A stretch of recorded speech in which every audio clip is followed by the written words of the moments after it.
Assalamualaikum warahmatullahi wabarakatuh. Sekarang kita sedang bersama dengan Ibu Santi Wudriani, founder Sanggar Hijau Indonesia. Di sini kita akan belajar mengenai apa sih Sanggar Hijau itu, kemudian bagaimana cara Sanggar Hijau ini memunculkan solusi ya untuk mengatasi sampah plastik di Indonesia.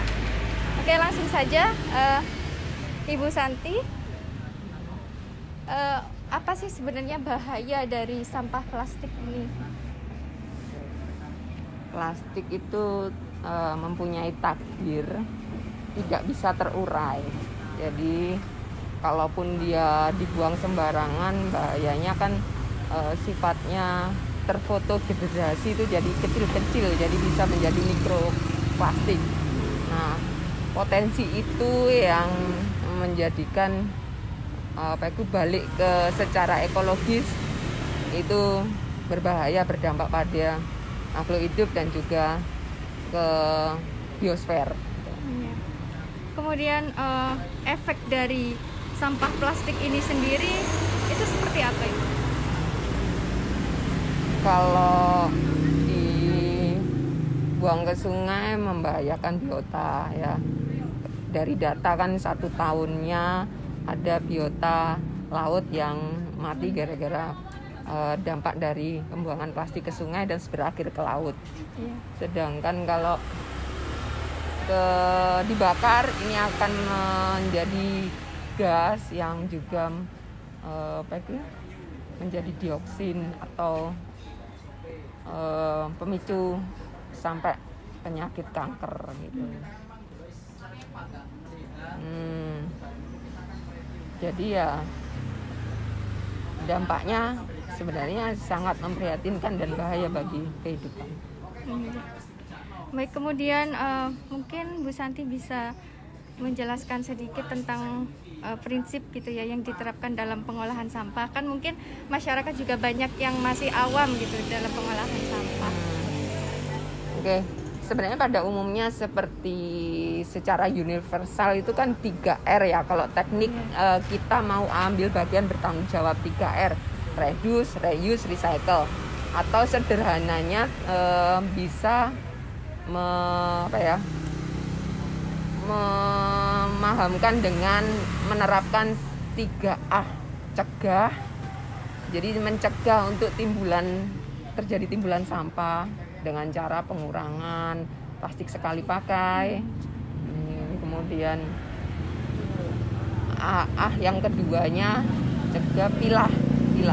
Jadi kalau kita udah terlanjur menghasilkan ya dipilah, yang yang bahan sisa limbah kita di rumah tangga yang basah atau organik ya dikomposin.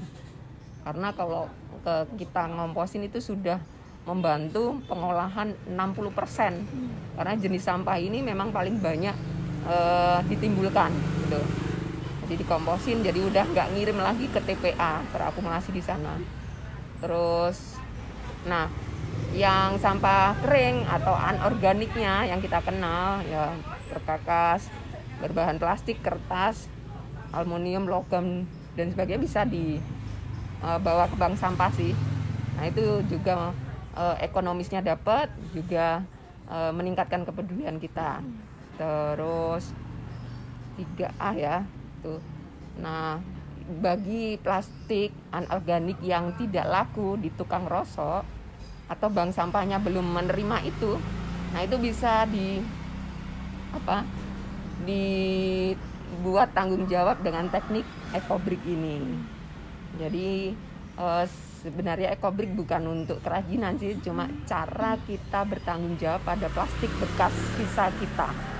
Nah, tidak lagi dibakar, tidak dibuang ke sungai, dan juga nggak menumpuk ke TPA kalaupun ikut jasa pengangkutan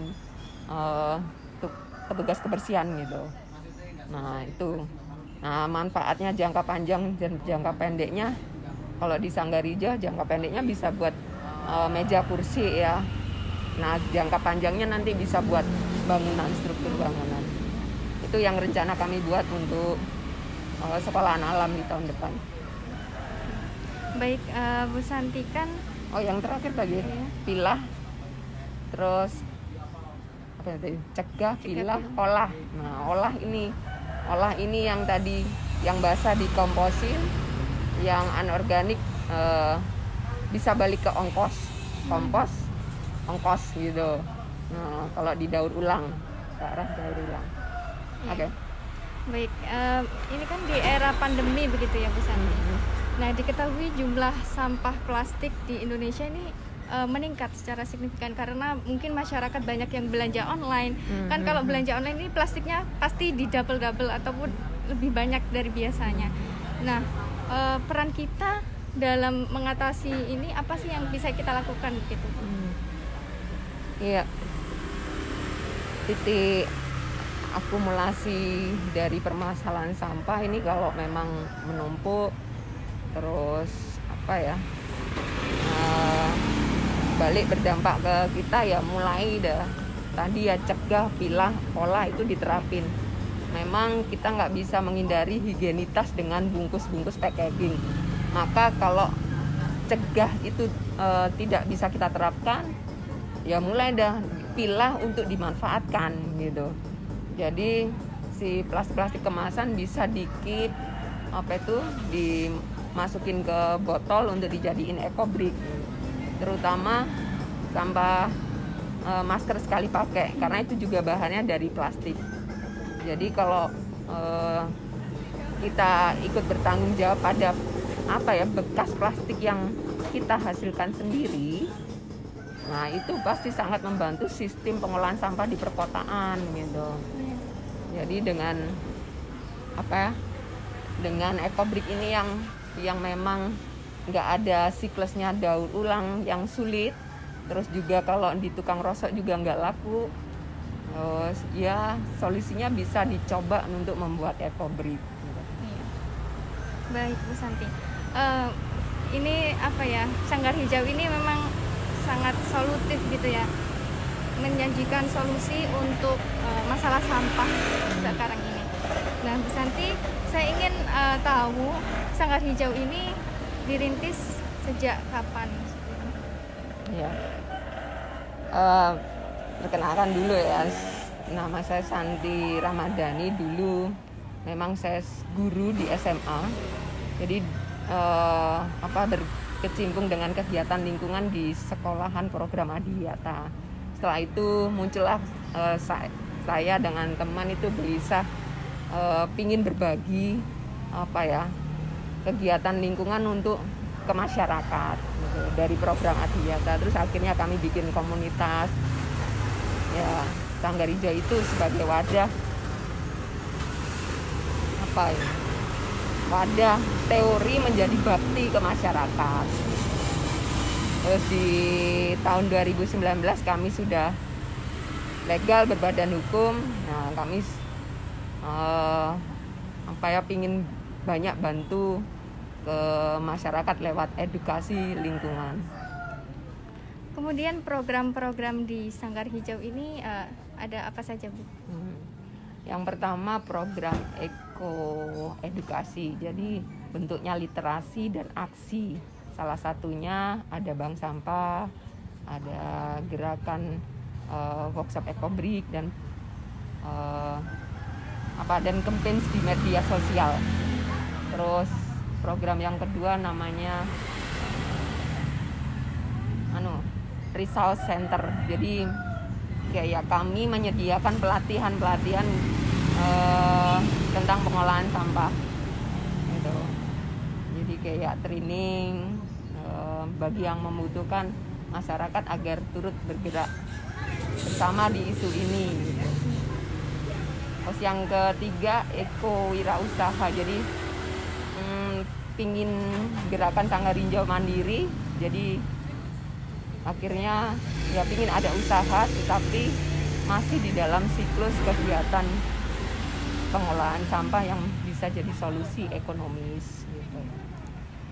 Baik, sangat menarik gitu ya kalau kita berbicara masalah sampah, kemudian komunitas Sanggar Hijau ini. Nah, kemudian Sanggar Hijau ini bekerja sama dengan pihak luar atau bagaimana? Kalau awalnya sih grassroots, maksudnya akar rumput kami tuh memang dari kelompok yang ingin peduli membawa keresahan ini bentuk solusi, ya, keresahan permasalahan lingkungan ya menjadi solusi. Jadi ya akhirnya kami sudah banyak dukungan dari Dinas Lingkungan Hidup, tempat tinggal kami di Kabupaten Jombang, terus karena juga bekerja sama dengan DLH Provinsi. Terus sekarang kami juga terlibat di program Madani dari USAID.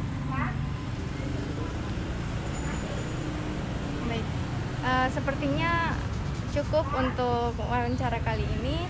Mungkin teman-teman yang ingin mengetahui lebih jauh tentang Sanggar Hijau bisa cek Instagramnya Sanggar Hijau Indonesia dan bisa follow, dan teman-teman bisa banyak tahu tentang pengolahan sampah dan program-program lainnya. Terima kasih. Assalamualaikum warahmatullahi wabarakatuh.